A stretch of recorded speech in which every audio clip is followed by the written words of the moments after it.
Reverse karma is not just a concept or a trend, it's a reality we are living through right now, every single day. It's a force that is rising up and can't be ignored any longer. We've seen one side of the world, one group of people, endure unimaginable hate, anger, and hostility for centuries. They've fought just to be heard, just to be seen, just to claim their place as equals. This is not a myth. This is history. This is reality. But now, reverse karma is at play. The people who once stood tall in their perceived superiority, those who have spent generations pushing others down, telling them they're less than, oppressing them with systems of hate, are now facing the same energy they once dished out. The very same force of hostility, fear, and division that they created is now returning to them. It's not an abstract idea.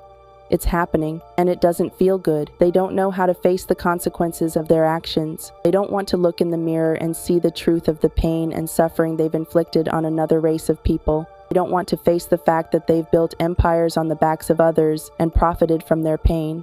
Now they're scrambling, they're confused, and they're starting a race war, not because they have a valid cause, but because they are scared. Scared of losing the power they never should have had, scared of the consequences of their own past actions, which are now coming home to roost. They don't want to confront the fact that the very people they've oppressed are now rising up, demanding respect, equality, and justice. And that rising, that's reverse karma at work.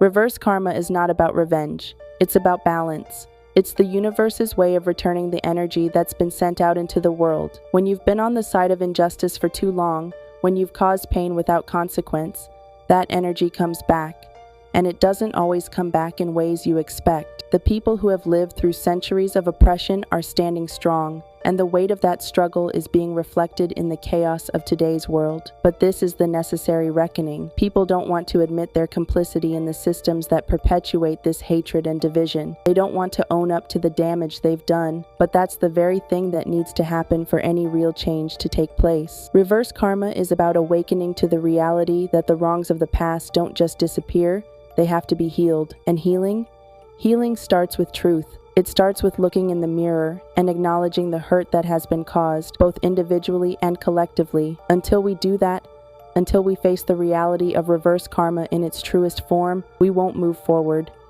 The race war we are witnessing today is not a war over the past, it's a war over the present. It's a fight for a future where one group doesn't have to continue paying for the mistakes of others. But the first step in that future? The people who have lived in power must look at themselves. They must confront the past.